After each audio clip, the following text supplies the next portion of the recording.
വഖഫ് board പുനഃസംഘടനയിൽ അമുസ്ലിം നിയമനത്തിൽ വെട്ടിലായിരിക്കുകയാണ് സർക്കാർ. അമുസ്ലിം നിയമനം സംബന്ധിച്ച ഹർജിയിൽ സർക്കാർ പ്രത്യേകം സത്യവാങ്മൂലം നൽകണം. നിയമിക്കാൻ തയ്യാറല്ലെങ്കിൽ സത്യവാങ്മൂലത്തിൽ വ്യക്തമായി രേഖപ്പെടുത്തേണ്ടി വരും. വിശദാംശങ്ങൾ വി എസ് രഞ്ജിത്ത് നൽകും.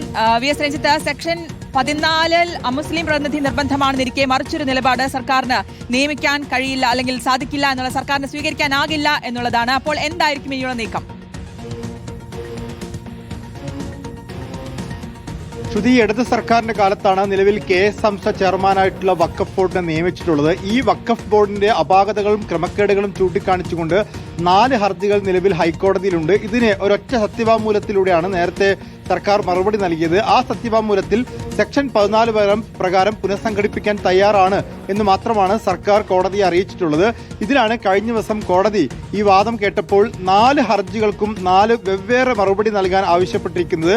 അതിലൊരു ഹർജി ഷോൺ ജോർജിന്റേതാണ്. അമുസ്ലിം നിയമനവുമായി ബന്ധപ്പെട്ട ഹർജിയാണ് ഒന്ന് ഷോൺ ജോർജിന്റേതായിട്ടുള്ളത്. ഇതിന് മറുപടി നൽകുമ്പോൾ ഒന്നുകിൽ അമുസ്ലിം നിയമനത്തിന് അനുകൂലമാണ് എന്ന് പറയേണ്ടി വരും. അത് രാഷ്ട്രീയമായി ലീഗിനും UDF-നും തിരിച്ചടിയാവും.